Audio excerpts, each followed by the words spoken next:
Cheguei! Você deve estar pensando assim, o que essa louca septagenária está fazendo toda de verde? Deixa eu explicar? Porque o meu país está participando da Copa do Mundo. Eu não sei se vai ganhar, se não vai ganhar, se a gente vai ficar muito feliz ou nem tanto. Mas eu sou seleção brasileira até debaixo d'água. Aliás, de vez em quando até torço pro São Paulo, às vezes torço pro Palmeiras, acho que todos os times têm o seu valor. Mas Brasil é uma coisa que me emociona. Se a gente vai chegar no final da Copa, não sei, mas por enquanto eu tô de verde, tem um dia que eu vou de amarelo, eu vou assistir os jogos, estou assistindo os jogos lá no Clube Pinheiros, eles estão fazendo assim campo de futebol com telão, uma coisa mais maravilhosa. Então, vamos ser patriotas e torcer pelo nosso Brasil e esses meninos se deem bem dessa vez, né? Pra trazer um pouquinho de alegria para nós, que nós estamos precisando. Vocês percebam que eu estou falando meio assim, porque a tia Beth anda trabalhando um pouco além do que poderia, falando muito. Então, eu fiquei um pouquinho afônica, assim fala. E hoje, a abordagem deste programa é algo que eu acho que em 290 programas foi só uma vez que eu falei desse assunto. E é uma coisa que está assim à tona. Hoje deixou de ser um tabu falar sobre LGBT mais e mais e mais.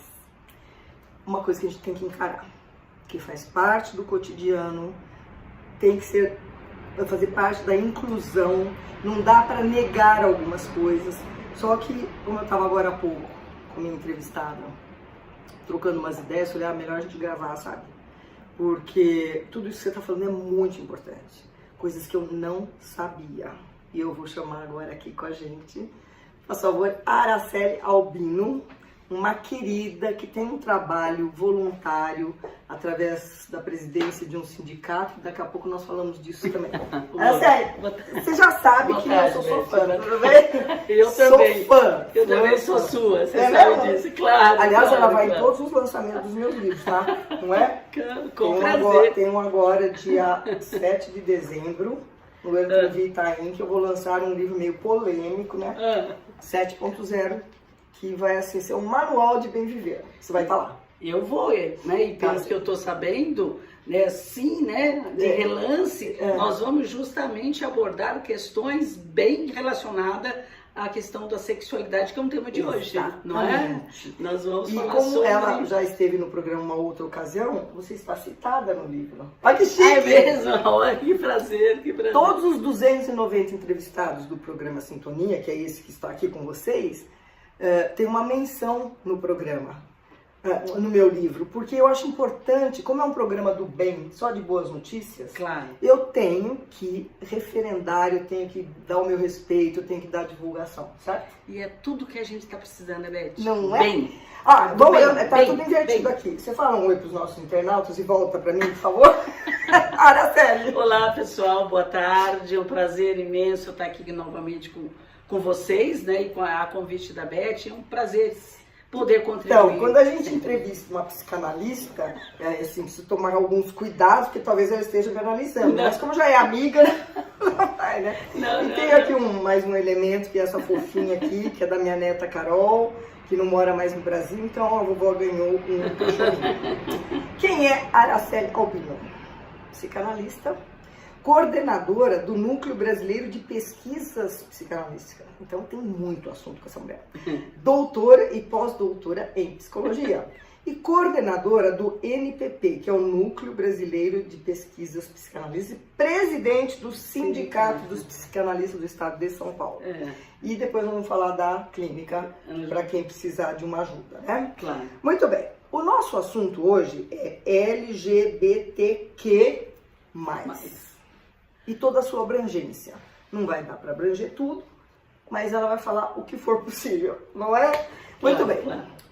Que conversa é essa de que sexualidade é constituída e independe da questão biológica? Explica para nós. Pois é, né? A gente tem uma ideia, né, que a sexualidade, ela é, a gente nasce com ela, né? E pela visão da psicanálise, até pelo cotidiano da vida, os exemplos da vida, a gente vê que a sexualidade, ela tem alguma coisa a mais que às vezes a gente nem sabe. A maioria das pessoas não tem esse conhecimento porque é uma visão, um conhecimento psicanalítico, né? Mas a vida nos mostra que ela não basta você nascer com órgão sexual masculino. Que define o sexo, homem ou mulher, menino ou menina, né? Nasceu então, assim. Nasceu assim. Não nasceu gay ou lésbico, não. Exatamente. Então, assim, se fosse a sexualidade fosse alguma coisa biológica, nós não teríamos todas essas questões. Nós não teríamos os que a mais, nem o L, nem o G. Exatamente, a gente não teria. Então todo mundo nasceria macho e fêmea, com as suas tendências. Com as suas tendências, e era natural. A gente vê que a vida real não é assim. Então a gente nasce menino ou menina e fomos gerados por um casal. Por um casal, supostamente hétero. Ou não importa a forma que se tem de se engravidar, mas eu preciso de um gene de um masculino e um gene feminino. Claro. Então, e por que isso? Então, essa natureza desse sexo, Beth, ela é para manter a civilização. Então, o homem em si, enquanto um animal, né, tipo, né, então ele nasce, você vai ver, ele nasce, reproduz, ele copula, reproduz, tem seus filhotes e acabou. Não tem cachorro gay, tem. Pois né? A gente tenta transformar ele em humano. Então, qual é a questão? Nós também somos seres animais. Nós nascemos geneticamente com um órgão masculino e um órgão feminino. O que acontece nesse meio? Que a sexualidade vai por um viés não tão imensurável, pelo imensurável. Que são várias alternativas. Exatamente. Se fosse biológico, não deveria ser. Concorda? Concordo. Isso é uma realidade, isso é fato. Isso é fato. Essa tendência sexual, ela vai ser gerada a partir do nascimento, pelo ambiente. É isso que a psicanálise vê. Então, o sexo em si, masculino e feminino, nós somos seres instintuais, Beth. Instintuais? Instinto. Tem só dois instintos. O reprodutivo, que é o nosso lado animalesco, que a gente nasce com esse instinto reprodutivo, e a gente nasce com o agressivo, que é de defesa. São dois instintos para manter a conservação da espécie. Entendi. Então nós nascemos, na verdade, a nossa natureza é reproduzir e se defender, como esse animalzinho que está aqui.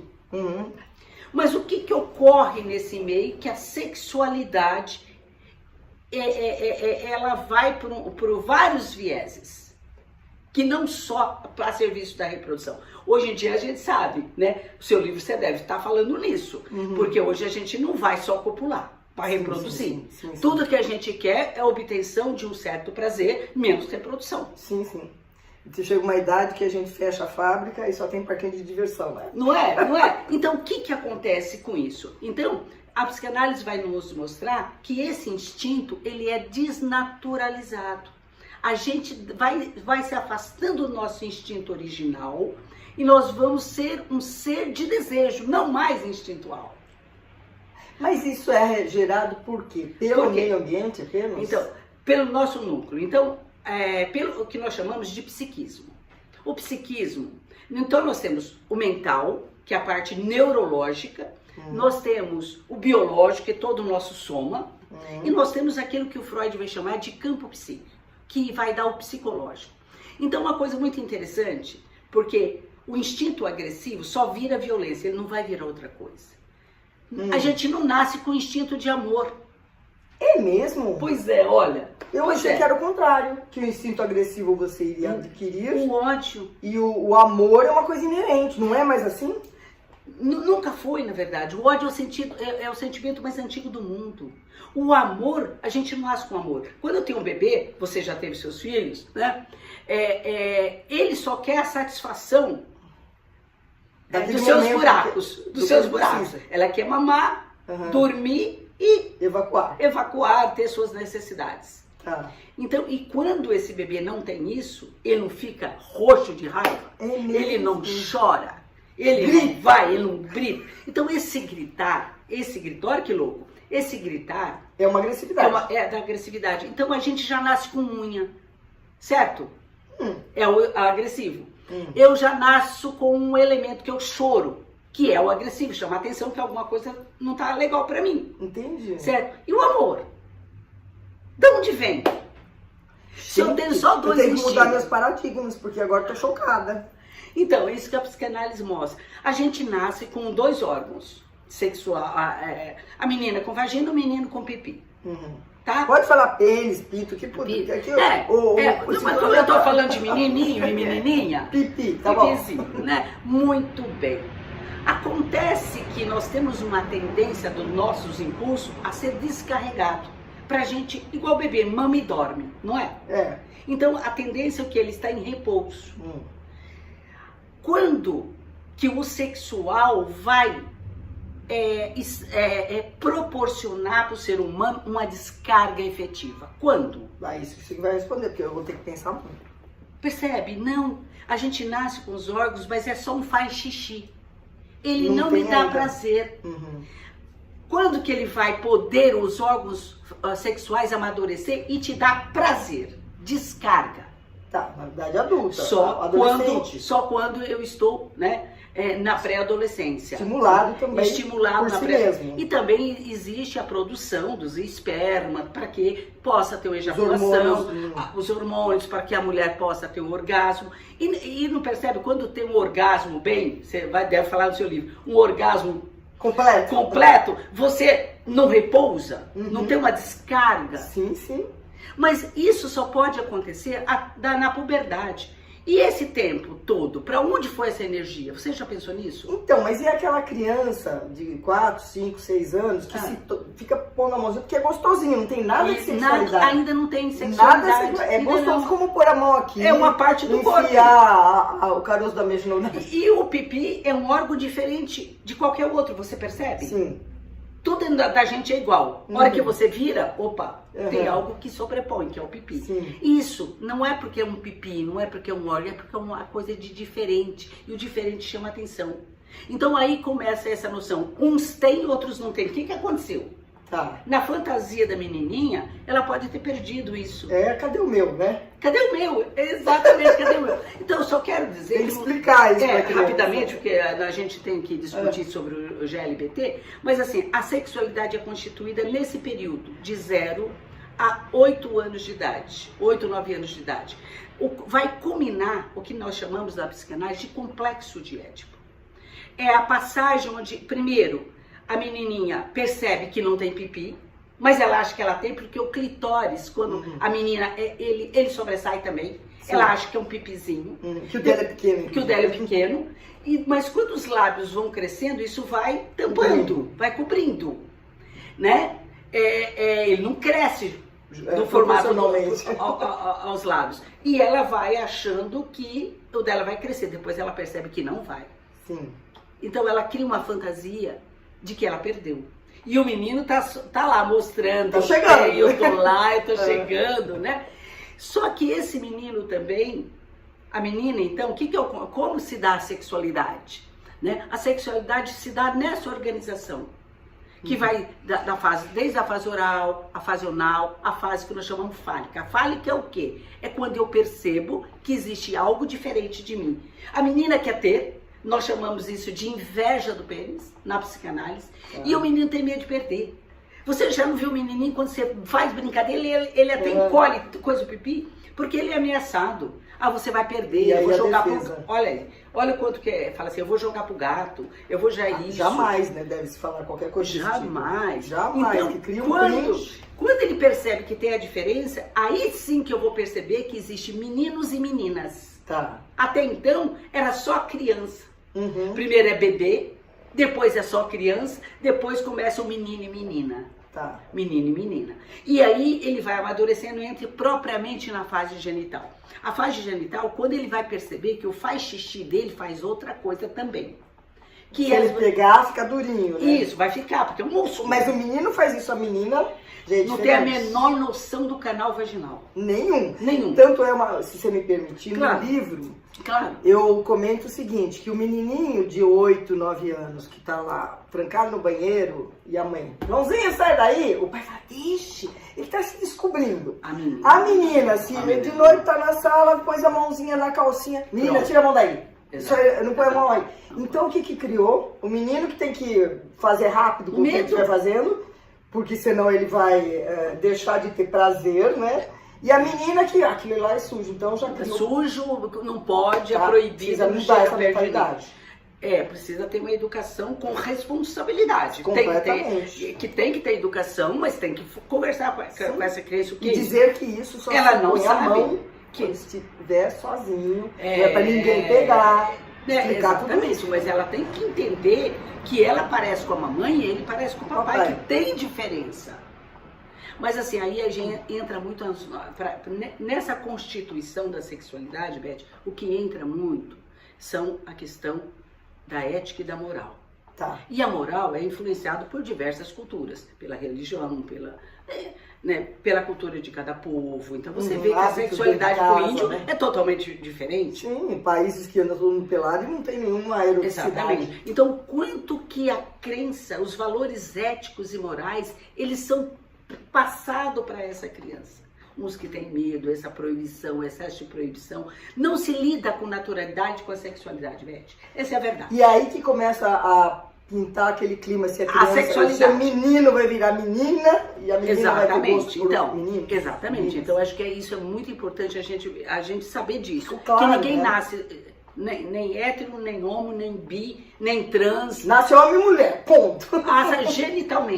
Genitalmente nasce isso. E à medida em que vai crescendo, ela vai constituindo uma sexualidade. Esse período que nós chamamos de diferença é fundamental. E quando a criança vai perceber que o faz xixi faz outra coisa. É quando ele começa a querer saber, ir pro quarto da mamãe, querer ouvir, querer ver. Quando ele começa a indagar sobre de onde vêm os bebês. Tá. Isso é é o start. É quando aí ele começa a perceber que existe alguma coisa a mais.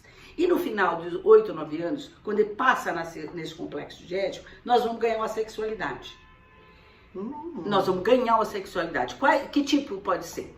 Hétero, homo ou bi, para Freud. Para Freud, nós todos somos bissexuais. Nós podemos ir pro hétero ou pro homo. Ou, agora, nós vamos chegar no que nós chamamos isso dos queers. Né? Que é a outra... Esse que então é queers. E o que quer dizer queer? A diversidade das várias possibilidades que a sexualidade tem. Então, isso é uma... Agora não, obrigada. Isso é uma teoria da Butler, né? Em que ela vai é uma filósofa que vai falar sobre essa gama de variedade da sexualidade. Então, Beth, a sexualidade não existe regra. Sexualidade não existe normal e anormal, existe errado ou certo, existe as possibilidades, aquilo que se consegue fazer. Eu acho que é muito importante também para todos que estão nos ouvindo e de saber que a sexualidade ela é constituída, não é pouca vergonha, não. E tem que respeitar, né? Porque a sexualidade, na verdade, é uma identidade. É desenvolver uma identidade. Nesse complexo de Édipo, o que tem? Que eles falam? Que nós chamamos que é mais comum. É um menino que vai se identificar com o pai. Para ele se identificar com o pai, esse pai tem que ser algo possível, algo que ele admire, algo que puxa a criança, alguém que vai brincar, que vai sair com ele, que amorosamente acolhe essa criança. Então ele vai tentar se transformar num homenzinho. Para quê? Para ter a mamãe, bem. Para conquistar a mãe. Para conquistar a mãe. Aí ele desenvolve... Chega até a ter ciúme do pai. Né? Nossa, é demais. Só quer a mãe, só quer lá. E o pai tem que ter paciência para trazer esse menino para si. E isso é muito também nas questões sociais, morais, dizer que tudo é culpa da mãe, não é não? Se o filho é gay, a mãe que molhou. A mãe que quis ele de menininha, né? Não é bem assim. Logicamente que não é só isso, existe uma série de fatores, mas isso é fundamental. O que isso vai dar à heterossexualidade? A menina também. O complexo de édipo da menina é mais complexo. O feminino é muito complexo, Beth. Somos nós mulheres, né? Muito complexo. 52% da população. A gente não lembra disso quando a gente é criança, né? Porque a gente faz um esquecimento, a gente recalca isso de alguma forma, né? Mas é muito mais importante. A menina, primeiro, ela se identifica com a mãe. Mas a mãe, geralmente, se ela se identificar com a mãe, ela vai literalmente para a homossexualidade. Se ela deseja a mãe. Entendi. Tá? Então, chega um ponto que a mãe fala, eu não quero saber disso. Então, a mãe quer, o que ela quer da mamãe? Ela quer pipi. Ela quer isso. Ela quer poder fazer xixi em pé igual meu irmãozinho. Ela quer poder andar pelada igual menino. E não pode. Que a sociedade reprimida. Castra também. Castra isso. Então, o que ela vai fazer? Ela repudia a mãe. Eu não quero ser igual a você. Aí ela volta pro pai. Só se ela se identificar com o pai, aí ela vai inverter, que a gente chama de édipo invertido. Porque ela se identifica com o pai, se acha que tem pipi e vai desejar o que o pai deseja, que é uma mulher. Então, pra gente ter uma sexualidade mais comum, mais natural, que é a heterossexualidade, ela tem que abandonar o pai e a mãe tem que estar. Vem pra cá, parece comigo, vem aqui, vamos lá, vamos fazer a uninha, vamos fazer isso. A mãe que tem que fornecer um campo saudável para essa menina querer ser igual a ela. Ser mulher então, isso já é Aí ela vai parecer com a mãe e desejar o que a mãe deseja, que é um homem. Aí nós temos aquilo que é mais comum, que a gente chama de heterossexualidade. A homossexualidade se inverte. A mãe não é um campo bom. Não é admirável.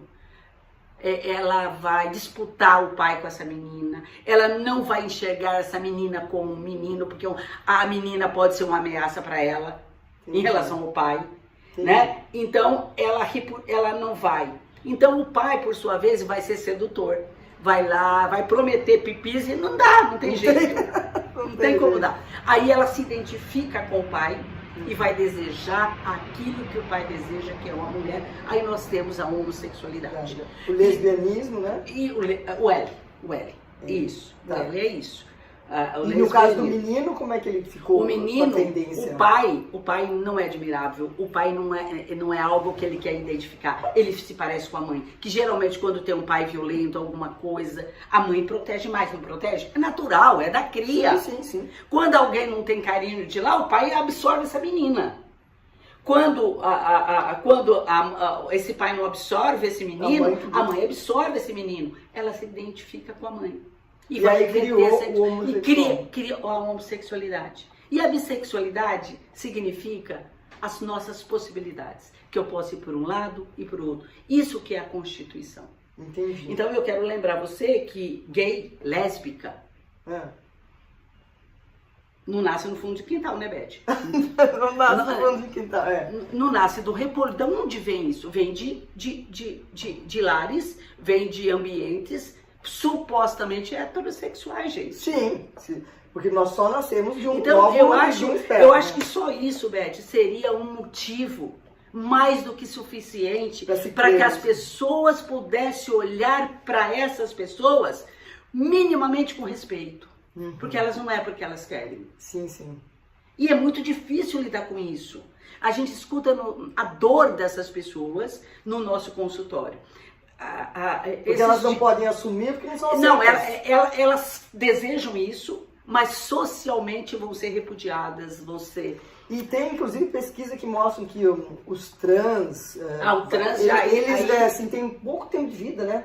Não são aceitos pela família, tem que sair de casa e às vezes acontece uma violência e eles estão fora. Isso que eu falei, hétero, homo e bi, era o que era mais comum. Sempre houve. Desde que o mundo é mundo. Nossa, a gente vira a Grécia, Roma Antiga, tudo. Tudo, desde que o mundo é mundo. Isso existe. O trans, né? O trisal, o trans. Nossa, fala uns nomes que eu nunca ouvi falar. Trans significa que ele não se identifica com o seu gênero. Tá. Eu, um homem, não me enxergo no corpo de homem. Não se vê homem. Não se vê homem. Psicologicamente, ele é uma mulher. Aquele corpo passa a incomodar muito, Beth. Ele não se vê. Uhum. Eu trato de pessoas que falam assim, eu não posso ver meu pênis. Nossa, eu quero, agora que é uma arrepiei, dor, assim, deve ter uma dor. Ou a própria menina que não quer ter peito. Não quer ter peito. Quando vai nascer, ela não se ela enxerga. Ela tapa, né? Percebe que é uma questão de identidade? Nossa, ela não se identifica como... Então, isso a gente chama trans, é o transgênero. Tá. É aquele que não se identifica com o seu sexo biológico. E nós temos o cis. Como? Cisgênero. Né? É aquele que se identifica com o seu sexo, eu, uma mulher, me sinto uma mulher, mas desejo uma mulher. Cisgênero. Cisgênero. Entendi. E eu vou escolher. Porque nesse trans, muitas vezes, existe trabalhos públicos, serviço público no hospital, nas clínicas, né? Tem um serviço que atende os trans, que é um sofrimento imenso isso, né? Em que a gente começa a trabalhar com essa criança desde pequenininho, que ele já não se vê naquele corpo, ele já não se vê. Desde pequenininho? Desde pequenininho, ele já não... Então, ele quer pôr a roupa da irmã? Ele quer pôr a roupa, ele não se vê, ele é o cabelinho, a menina e o menino também, né? Então, o que eu tenho tratado, vai trabalhando psicologicamente para ver se mas não vai forçar ele a assumir que é esse menino. Não, vai trabalhar psicologicamente para ele chegar na puberdade. Para ele ter aceitação. Aceitação, eu sou isso, eu sou aquilo. Né? Entendi. Então, tem um trabalho muito interessante lá, né? Que trabalha psicologicamente, é uma equipe multidisciplinar. Aonde é isso? No Hospital das Clínicas. Olha que interessante, a gente desconhece algumas coisas, né? Tem o PROSEC, são 2 programas, né?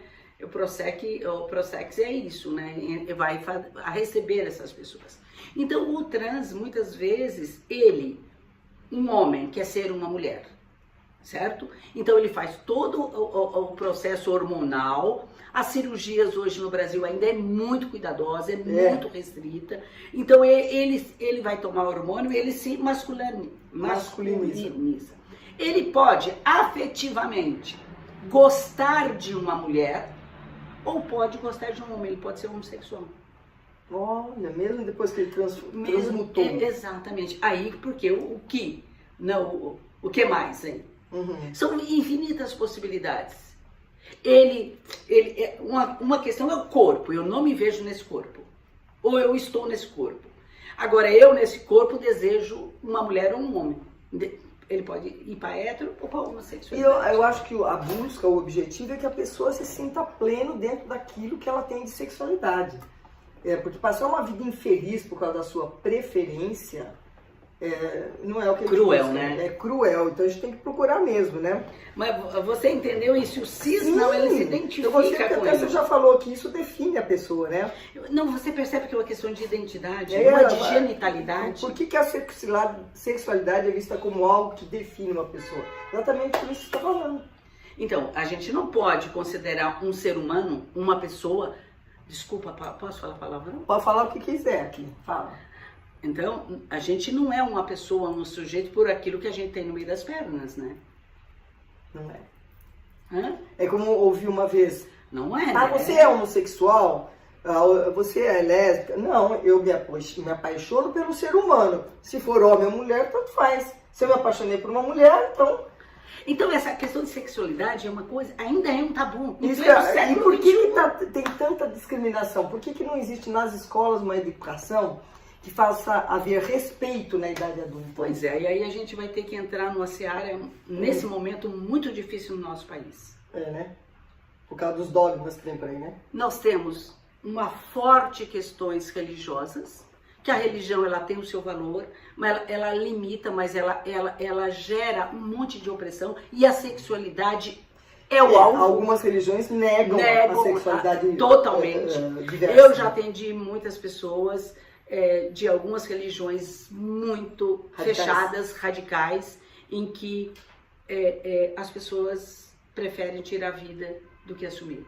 Nossa! Acho que foi em 2000 Antes da pandemia um pouco, eu fui convidada para ir em Belo Horizonte dar uma palestra sobre depressão. Lógico, sexualidade não, na metodista eu vou dar sobre sexualidade. Não, então tem que ser depressão. Sobre depressão, porque sobre um caso que apareceu em todas as redes de televisão e revistas, em que uma jovem de 18 anos se veste de branco, põe uma corda no pescoço e se joga de uma ponte, da ponte principal de Belo Horizonte. Parecia Tiradentes. Ali. Era filha de um pastor. Ela tinha essa questão para resolver. Era uma e o pai não questão sobre a sexualidade. Aí me convidam para ir dar uma palestra sobre depressão, não sobre a sexualidade. Entendi. E não foi isso. A depressão é gerada porque ela não consegue assumir perante a família, perante a sociedade, que é muito difícil. E não tem a validação para isso. E não pode. As religiões proíbem-se. Então, isso é uma questão social. É muito forte, né? Então, nesses últimos anos, isso foi muito aflorado no nosso país. Mas você não acha que está melhorando a aceitação, a inclusão de todos os gêneros, essa diversidade? Você não acha? Eu acho que está mais livre, estão mais assumindo. Então, hoje você vê homens de mão dada, se beijando, você vê mulher. Eu prefiro ver homem e mulher, mas eu não recrimino, não ataco, não ofendo nada. Eu aceito e respeito. Mas claro, eu achei que melhorou. Não, melhorou com uma parcela. Porque nós não podemos negar uma homofobia, né, Beth? Então, o que é homoafetividade e homoparentalidade? Pois é, então. Existe relação, olha só as diversidades, né? Eu tenho o trans, eu tenho os drag queens que se vestem, não são. Eles se vestem. Então tem uma gama de diversidade sexual, né? A homoafetividade, né? Então a homossexualidade, muitas pessoas falam que é ser vergonhice, não é? Falam. A homossexualidade tem uma questão muito importante. Logicamente que o sexo faz parte da raça humana, né, gente? Sim, senão não estamos aqui, né? Não, é uma hipocrisia não falar sobre sexualidade. A gente falar de sexo, imagina. Então, é uma hipocrisia, porque a gente veio da onde? Né? É a coisa mais natural do mundo. E a homossexualidade elege um objeto de amor. Isso é homoafetividade. Ele tem uma identificação, ele ama aquele outro, não é pela sua genitalidade, mas pela sua afetividade. Existe até casais homoafetivos que podem não ter relações sexuais, isso existe mas também, mas se gostam afetivamente. E nós podemos ter uma relação homoafetiva e nunca nos transar. Mas nós temos, né? Eu adoro ela. Então isso é uma homoafetividade. Sim. E a homoparentalidade, o que acontece? Muitas vezes essas pessoas que com as questões sexuais, geralmente ainda hoje acontece, pessoas são expulsas de casa, vão embora, fica longe da família. Aceitas, E quando ele encontra uma família que abarca, ele se sente fazendo parte daquela família.